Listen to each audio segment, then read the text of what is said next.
You are listening to the Hodges Huddle, where we discuss all things in the wide world of sports. Here's your KLSU sports team.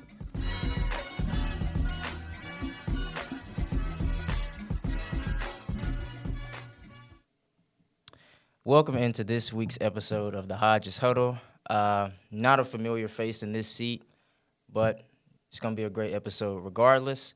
I'm your host for today, Jaden Smith. I'm joined by Randilyn and Will. How you guys feeling today? Feeling great. St. Patrick's Day. I'm wearing green, so no one can pinch me. Got it right here. So I guess. Yeah. I'm feeling good. I'm actually wearing green. Yeah, so, me too. You know. I thought we had a consensus that we were going to wear green. Yeah, we definitely did. I mentioned I don't have green, but I found something. You know, this is better than nothing. It'll keep you from getting pinched, sure. Yeah. Andre? No green? No green. No green. No green at all. All right, well, let's get into it. We got a lot of really interesting topics to talk about today. Why don't we start out with LSU women's basketball? March Madness regular season is over. LSU is officially a 3 seed in the tournament for the third straight year. They play San Diego State this Saturday at 9:15 p.m., which is crazy. I guess what are y'all's expectations for this LSU team? You know what? I like the draw that they got. I don't like the fact that it's in the Spokane Regional. I think that's kind of unfortunate for them, but I think they can definitely get out of this weekend. I think just based off their pure talent alone. I know we've brought up the issues that this team has, but like it's still a good basketball team. It's a 3 seed in the tourney. They're hosting. I think they'll handle business this weekend against San Diego State and most likely Florida State. So I think those are 2 winnable games. And we'll see how things play out. You're looking at a potential matchup with UCLA, a rematch of last year's Sweet 16. So that'll be interesting to see how that plays out. But I like the draw that they have. I think it's relatively favorable. Relatively. I agree. I think it's a little favorable too, but I'm a little nervous about this Florida State game. Okay. I understand. Yeah. I don't know if we're gonna come out no scratches. Is all I mean. I don't know. I guess you just gotta hope for the best. Hope nobody gets injured so that we can have a clean sweep this weekend. Yeah.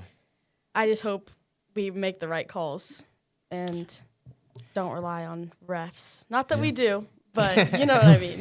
Yeah, that's something that worries me too. Like just the health of this team. It just seems like with this team, it's always something. Right. Like they're not playing their best ball, or something just unfortunate happens, and now it's injuries to our 2 best players, pretty much, with Jay and Anissa. But I do, like Will said, I think they at least get out of this weekend, and I think you definitely can win that next matchup. And I think after that, that's when things really start getting dicey, and it just depends on matchups from there on out. I think that the days of me looking for this team to contend for a natty is a little bit actually way past, like that's way over. Yeah. It's not happening. I mean, with that being said, what are y'all's, I guess, what would they have to do for you to be like, okay, I'm cool with that? Blow out SDSU, blow out Florida. Okay. I feel like so like a at least loss for this weekend. in the. You said who? At least for this weekend. At least for this weekend? Yeah. Because I think I see them going far, but. Okay. Well, how far do y'all see them going? I guess that's the better question. To me, I think I think this team would, not that they'd be lucky, but I feel like Elite 8, and you'd be like, wow, like that team made it to the Elite 8. I don't see them making the Final Four. I don't see them making the Natty. I don't see them winning the Natty. Yeah. I think the ceiling, and if I'm wrong, I will say I'm wrong, but I think the ceiling is the Elite 8. The floor is the Sweet 16. That's how I look at it, and I think that Sweet 16 game is we'll see. We'll see when we get there. That's kind of how I feel too. I feel like being a 3 seed, you should at least get out of the first 2 weekends or the first few games, like just automatically, just off of sheer talent and being the superior team alone. And I think that Sweet 16 is, I think, where it really just comes down to what region you're in, because you could easily get the overall number one team in UCLA, or you could, I don't know, find yourself matched up with a team that you match up very well with. So I think it's just going to come down to something like that. All you got to do is win 2 games, and you're going to blink and be in the Sweet 16, and then from there it's anybody's ball game. I like how you did bring up that. I definitely think the matchup aspect of it. I think this team matches up well with the Florida State. I know that game will. You're concerned about it. I know some people are concerned about it. To me, I'm not as concerned about it because I think Florida State lacks some size, and I think that's I don't think they'll be able to stop Anissa, Flage, and Michaela. Michaela, they'll stop. They might be able to limit 1 or 2, but stopping all 3 is going to be the toughest part. And the same thing for UCLA, but LSU does not have the size to compete with the Lauren Betts. They don't have Angel Reese this year. Right. They don't have someone who can, we talked about it all season long. They don't have that big. They've got the guards. They don't have the big. So. Yeah. I tell you, bro, it's always something. It's always something. Something. Let's talk about the men's March Madness. I think this is. It just seems like the rest of men's college basketball is just kind of really like loomy, like the regular season, like nobody cares about it really. Yeah. And then March Madness is here, and then all of a sudden everybody's talking about it. It's all anyone's talking about. Did y'all get a chance to fill out a bracket yet?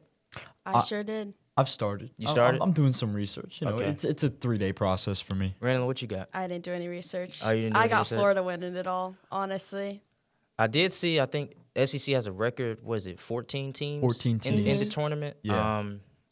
Are y'all picking SEC to win it or the field? Well, you just said Florida. Florida. I think Florida will win it. I think there are probably 6 teams that I think have a chance of winning it, and of those, 4 of them are in the SEC.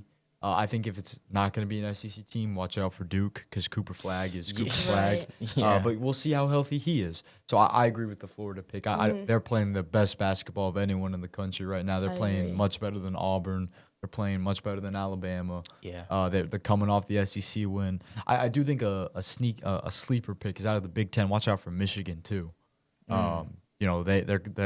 had a great weekend. They won the Big Ten tournament again. So watch out for Michigan. Yeah, I think Florida is just – and also, like, the big thing in winning this tournament is the team that gets hot at the right time. Like, NC State last year, they had won their last, 10 games or something? Like, they almost didn't have any business being in the tournament. But, like I said, you get hot at the right time, things start to fall in your favor, and then all of a sudden it's like a flame that, nobody can put out. Do y'all see, like, any Cinderella runs happening? I mean, your sleeper pick was kind of Michigan. But there are 5, so I wouldn't consider that to be a Cinderella. Yeah. I think there'll be some upsets. There always are. I don't think we'll see a double-digit seed in the Final Four this year. I don't think we'll see a magical St. Peter's run or an NC State run. I hope not. I really do think McNeese has a chance to get out of their weekend. That Purdue game will be interesting. I know Purdue plays High Point. That'll be interesting. It's High Point's first ever tournament berth. They're a relatively new program. Yeah. I'm tempted to say if there's going to be a Cinderella, it's going to come from Colorado State because they are playing their best basketball. They stole the Mountain West bid that was going to Boise State. They took it. Boise State now missed the tournament, and they're playing Memphis. And if they beat Memphis, they'll play probably Maryland. And Maryland looks very shaky down the stretch. Maryland's like 2-2, but Maryland has a terrible record in one-possession games. They've lost 5 games in a row at the buzzer, pretty much. They lost that Michigan game at the buzzer. So I would say watch out for Colorado State. Okay. I think that's a very detailed. Yeah, sorry. Explanation. I'm a No, little, I think I'm little on this yappish train today, now, guys. low-key. Little yappish today. Okay, Colorado State. Let's see what y'all got. Let's man. see it. I hope Will didn't just jinx y'all. I did. But So we'll see. Let's keep up with the basketball. We're gonna move on to the NBA side of things, the professional talk. As journalists, I feel like this is a topic that can kind of hit home to like all of us. There's been a lot of, I guess, scrutiny and talk about the coverage of the sport. The that it's not at its best right now. People are talking about all the wrong things, not talking about certain things like that. Is this really an issue? Is it something that needs to be addressed? Like, and if so, like, how do you go about doing that? Well, I will say, seeing some questions come from journalists, I'm like, that wasn't a very good question to ask. Yeah. But, I mean, I'm not in actual business yet, so I guess I can't really say that. But if you want to talk about, like, the LeBron and, like, Stephen A. thing, I would say that you can't protect Bronny forever. If he wants to be in the league, he has to take the criticism that comes with being in the league. Everybody's going to get criticism. Yeah. No matter if you're good, no matter if you're there because you're his son or not. Like, I don't know. I think Stephen A. was in the right. I think he could have said things a little differently, but I don't know. In the same, I don't want to get, like, No, say it. caught by man. anything, say but I just think if he's going to take criticism and he wants to be in the league and make it far, then he has to deal with the consequences of being in the media. Yeah. Yeah, I think the whole coverage question, you know, kind of outside of, I know the Bronny, Stephen A., LeBron, that's taken the front seat almost, but I think the NBA has just put themselves in a terrible position with how they've marketed themselves and how they've branded the league at the past. Really, I feel like since the bubble, it's kind of started to go downhill, and this season we're definitely seeing it. I think this is just the way. This is partially on the NBA. Right. I think the whole Bronny thing, you know, like you mentioned, if you want to be in the league, you have to take the criticism that comes with being in the league. When you're I'm not saying Bronny's not a talented basketball player, Right. but when you're like a quote unquote like nepo baby, which you know he's still a great athlete, Yeah. but Bronny averaged 2 points a game in college. He had a heart attack the summer before his freshman season. Yeah. Like no NBA team is going to take a chance on a guy with the health risk, the lack of production in at the collegiate level. Right. Like he got drafted because he's LeBron's son. And yes, he does have an upside, and yeah, he's killing it in the G League. But he's going to be criticized. LeBron's still criticized by many to this day, and LeBron is widely considered to be the GOAT. Right. Yeah. So, you know, Bronny's obviously going to also have that criticism, and then you throw in everything that just happened with the Luka trade and all that. I just think the Lakers are going to get that negative coverage because they have when the NBA is at this low level of production like it is now, where the players don't seem to care, owners are I don't want to say they're bad, but they're kind of bad. The owners are kind of terrible. Right. No, there's no big storyline this season outside of the Luka trade. It feels like the media has to find something to talk about. They like ESPN has to go. Stephen A. has to go on air, and he has a 3 hour, however long the show is. He has to cover things, and he's expected to talk about basketball because he's talked about basketball for so long. Yeah. So he's got to find something to talk about. So if it ends up being Bronny, that's just what it is. That's just what it is. Yeah. I understand like both parts of it. As far as like the coverage goes, I think like having lack of storylines, I think that is a media problem. Like that's where media comes into play because it is your job to make these things a storyline. Right. Things are only a storyline because you publish it a certain amount of times. Like you have the power to control what people see and what people watch on TV and things like that. So that's where the problem is. Like there are other storylines and things to talk about across this league. Like we have a historical MVP race going on right now. You have 2 50-plus win teams with like another third of the season left to play in OKC and Cleveland. Is Boston going to be able to repeat? Like all these other things to talk about. And talking about Bronny isn't the issue, but they don't talk about Bronny as if he's a second-round pick. They talk about, like, I swear, bro, if you didn't watch, like, basketball, you'd probably think Bronny was a lottery pick or something. You'd The think way he's that a top they cover 5 him. pick. Right. Yeah. Right. Like, that is the issue. That is when it becomes an issue when you run out of things to talk about. I mean, Stephen A's show is Lakers, Cowboys, Jerry Jones. Like, I've never tuned into First Take and seen them cover baseball. Right. Yeah. Like, not He'll talk about how he's a Yankees fan or a Mets I've never fan seen him or talk New about York. being Yeah. a Yankees fan. Never. Like, and I only think that's just because he's from New York, which, okay, cool, whatever. But, like, I think more of the media needs to take pride in what they put out to the world, and not just what they put out to the world, but how fans and people perceive these things. Like, and it's not even just Stephen A. talking about Bronny. It's other anchors and analysts like Charles Barkley, Shaquille O'Neal. Like, the other day, bro, Zion dropped like a triple-double the other day. And Shaq, like, all he had to say was like, oh, that's it. Like, I need my superstar to get at least 26 points and things like that. Like, it's things like that. Like, and going back to the LeBron thing, like, I think that's what he was referencing in his comments when he was like, you know, why would you want to be the face of a league where the people who cover it, all they do is, you know, just tear you down and things like that. Like, and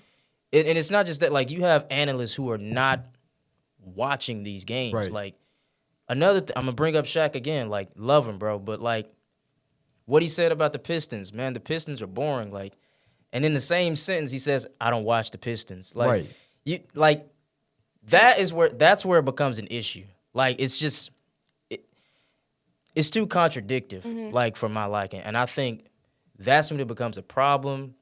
And as casual viewers and casual fans, people go, well, if the people who are supposed to be super knowledgeable about this sport, if they're talking about it this way, why would I watch it? Why would I devote hours out of my day to sit down and watch this game? Like, why would I do that? And I think all of those things tie in together. That's why TV ratings have been an issue. That's why the coverage is the worst it's been. Like, all of this is, like, I think, driven back to the media.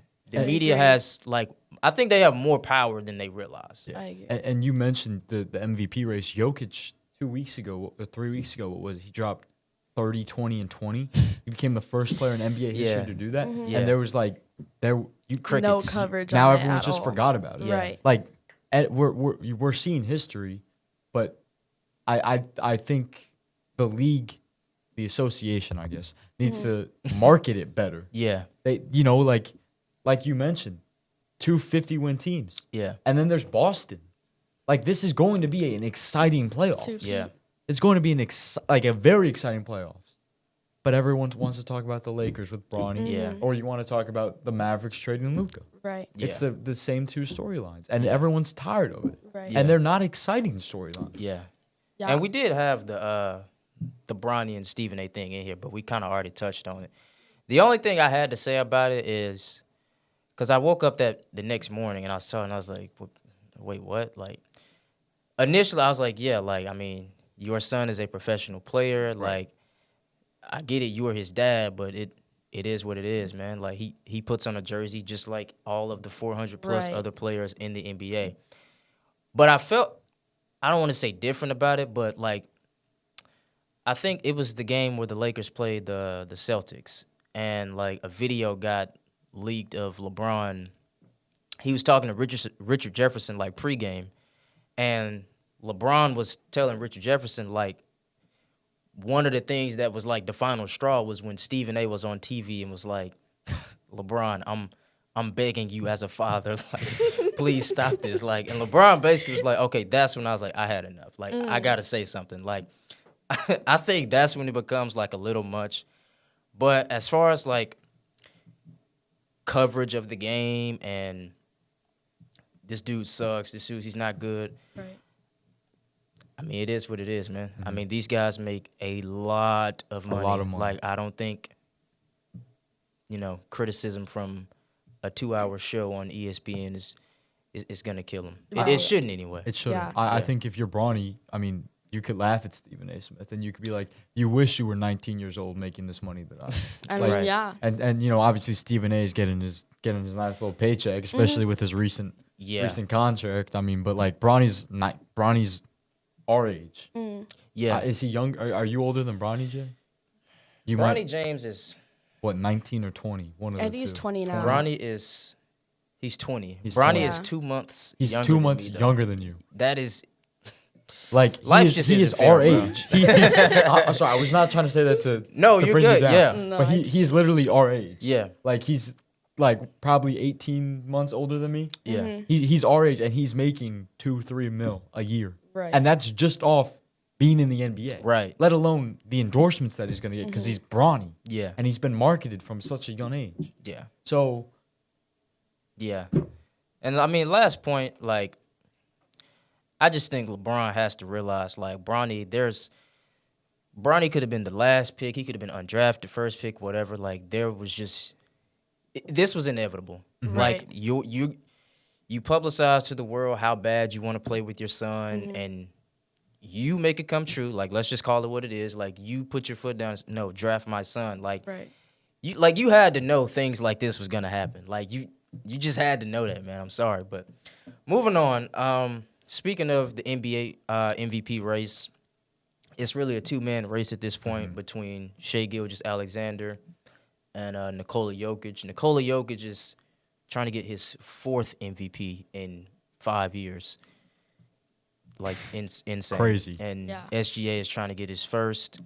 Jokic is top 3 in scoring, top 3 in rebounding, 2nd in assists. SGA is leading the league in scoring. He's averaging like 38 this month. Mm-hmm. Who's y'all's MVP right now? If voting ended today, who gets your vote? SGA. But, sorry, I feel like that's a little crazy maybe for me to say, judging on the No, ones you guys he's the say. favorite right he's now. the favorite. Yeah. Yeah. But I don't know. I think I see him winning it. I also think I had looked up if OKC had beaten the Celtics and the Cavs, and the Cavs and OKC are like 1-1 right now. Mm-hmm. But the Nuggets have lost to the Celtics. They've lost to the Cavs. Mm-hmm. I think it's all in the stats, and I think you can look at it. I know like he's leading and stuff like that, but I don't know. I think I got SGA for this one. I mean, yeah, that's a great pick. Like, it's a historical race for a reason. I think like 3 weeks ago I had SGA as my MVP, just because I was looking at, not even from a team aspect. Like, I just was like, okay, yeah, OKC's the best team, but on top of that, SGA is averaging 30 whatever. Like, and it just looks so easy to him, bro. Right.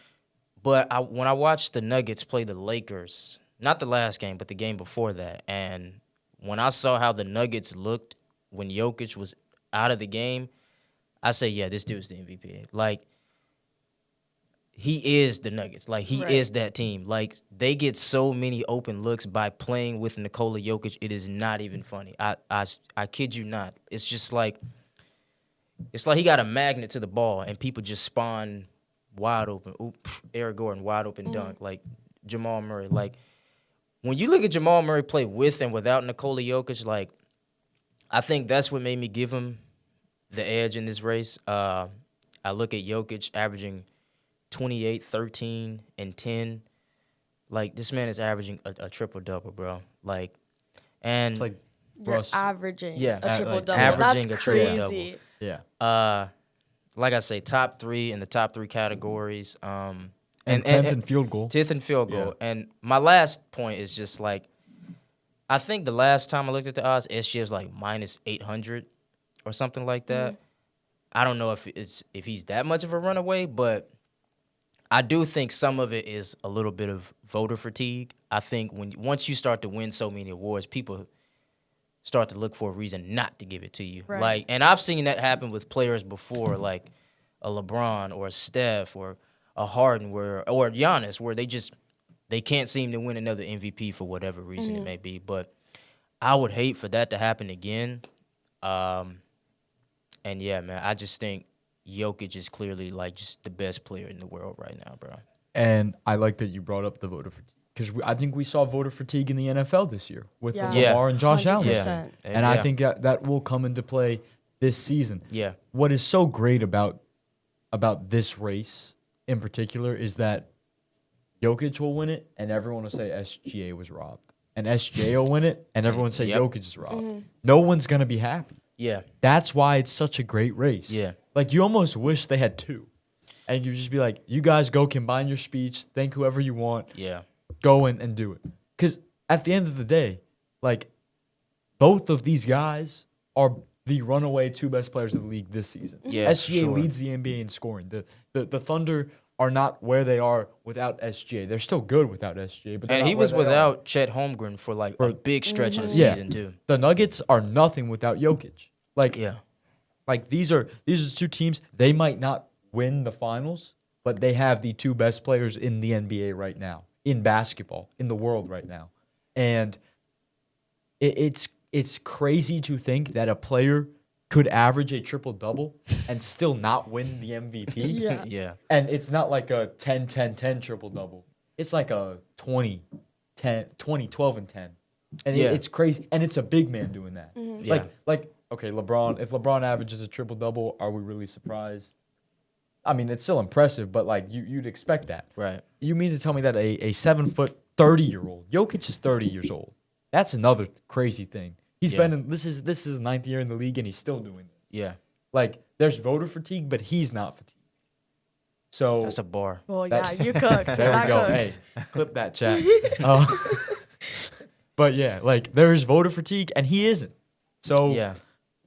I would personally give it to Jokic, Yeah. but regardless, someone is going to be mad, and I root for chaos, man. I root for chaos. Yeah. So I think Jokic would get my vote, but I do want to see SGA win it because I think he'll voter win it fatigue next year. extends just past like even the media voters, like Yeah. even fans. Yeah. Like you get tired of seeing the same guy Yeah. win it over and over and over again. Like especially because somebody like Jokic, like the confusing part about it is like you watch him play basketball and it looks like he's not even trying to do the stuff No. that he does. Like it just happens to happen. Like I don't know what it is, but I think they'll give it to SGA just because this seems like one of those instances where the guy has I don't want to say a breakout year, but he has that year where he really just takes it to another level. Like he averaged 30 last year, and he looks significantly better this year. Your team has the #1 overall record in basketball, period. And they've split the season series. Yeah, and I saw what he just did to the Celtics. I think that was last week. I think he gave him like 40. Well, but they played back to back. He gave him 41, 9, 20 the next. Yeah. So.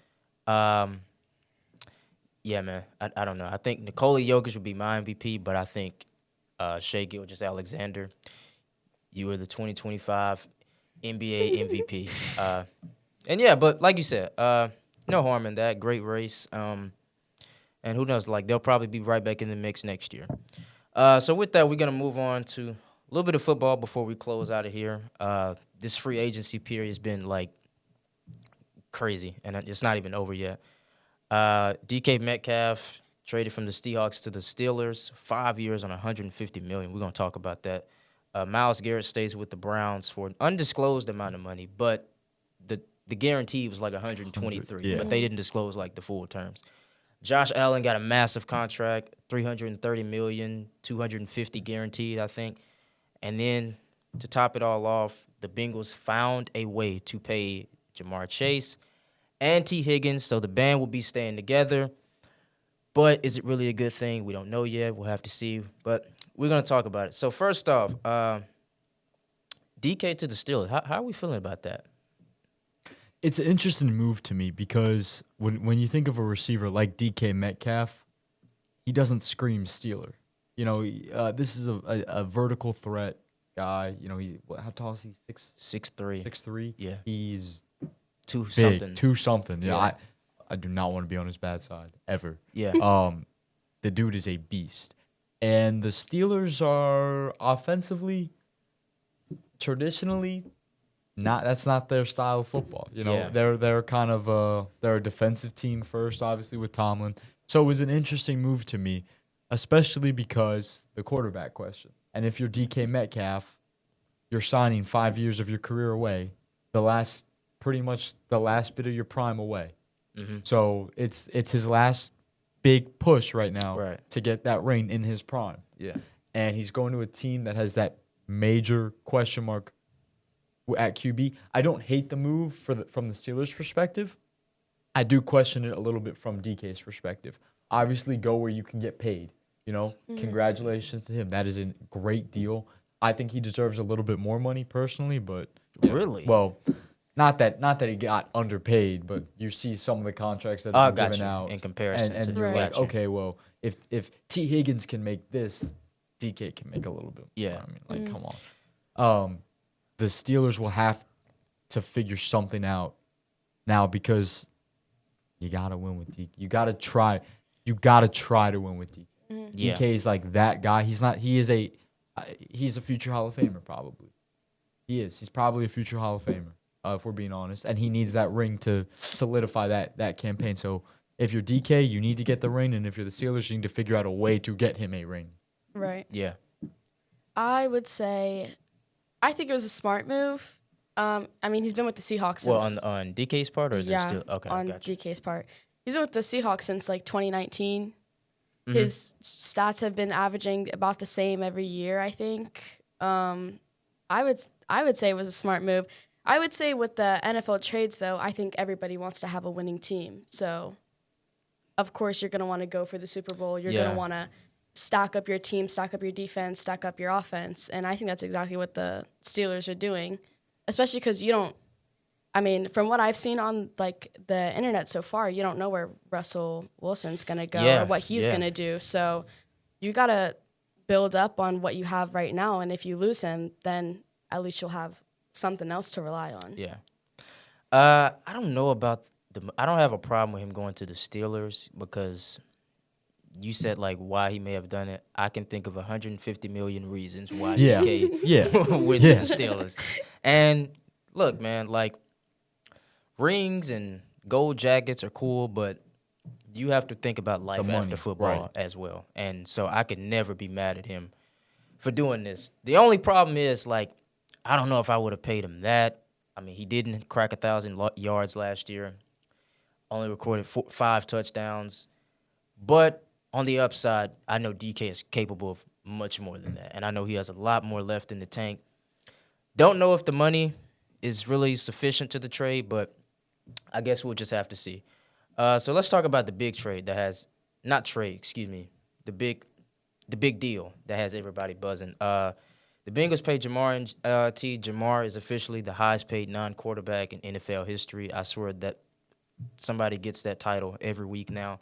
Jamar's 4 years, $161 million. T. Higgins 4 years, $115, with the first 2 years guaranteed. Did the Bengals do the right thing by paying both of them? Should they have let T. Higgins walk and try to build that defense? You want to go first? I'll go. You go first. I think they made the right decision because I don't know how long Joe Burrow has left on his contract, but it seems like there's no team without them three, in my opinion. So it was either you let one walk and then the two are going to complain and not want to be there, not want to win anything, and what's the point in being on a team that you don't want to be on, you know? Right. That's my take on it. That's all I got. Yeah, I think if where there's a will, there's a way. And that I'm was right kind here. of the story. I'm right here. I'm right here. And that was the story like the whole season. Joe Burrow's like, no, like they can pay both of them and they're going to find a way to do it. Like I want both of them to stay here in Cincinnati. And sure enough, they found a way to do it. I'm like, you have to worry about that defense. Like you have to think about it. Like, Right. But I think when you have the opportunity to keep a trio like that together, you have to do it, man. I'm There's sorry. no you way you you're got to throwing empty that your away. pockets. Yeah, you there's got no to. way. I like the move because you want to keep Joe happy. That Yeah. three is a solid group, and they're going to play the rest of their primes. Wide receivers primes typically aren't as long as a QB, but still they're gonna live out the rest of their primes together. Yeah. You're happy about that. You're happy for Joe. You're happy for Jamar, considering we're LSU students. So, I think the Bengals now have to get everything right in terms of their draft. They have to draft super, super, super well if they want to win a Super Bowl in the next 5 years, because 44% of your salary cap is going towards 3 guys, Yep. and they're Right. all offensive players. Yeah. And now Yeah. you're letting Trey Hendrickson, who led the NFL in sacks, you kept T. Higgins, but now he's got to go because of that. Right. Yeah. So there's that. You had an awful secondary, just a truly terrible secondary. And there's a big question mark around your linebackers. And by the way, is your offensive line really all that? That can still be improved upon.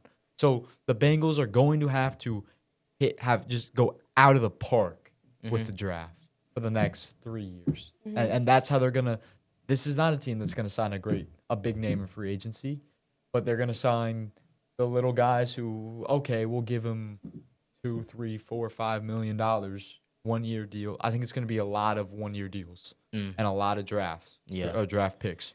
I think it's going to have to be. It is. You That's don't have their only much of a option. choice. Like, and there's a way to win. Like, there is a way to win like that. I mean, Kansas City does that pretty well. Yeah. The Saints had a great draft class in 2017 or 2018, and it helped them get through the end. The Bengals now have to do that, and if they do it, they can. I mean, they can win a Super Bowl. To me, Joe Burrow, Jamar Chase, and T. Higgins, that is the one trio where like you could afford to pay them 50%. Yeah, I mean, it's worth it. It's worth it. Yeah. Because you know they're gonna produce. Yeah. And it's wide receiver. It could be it's hit or miss. It can be hit or miss. So I like the move, but they got to get a lot right in the draft. Yeah, I think you hit it right on the head. You did the right thing by paying both of them, but yeah, like you said, like you have to go absolutely crazy in this draft. Like you cannot miss a beat, and you have to draft guys that are truly like NFL ready. Like you don't really have time to sit there and baby people and just hope they develop into the player that you think they can be. Like you have to draft well. That's just what it is. And it seems like that they're just willing to roll the dice on this trio, doing what they do, scoring all these points, and the other team not being able to keep up. So with that being said, that's going to do it for us today. Happy St. Patrick's Day to all of those who celebrate. I'm Jaden Smith. Today I was joined by Randilyn and Will, and this has been the Hodges Huddle.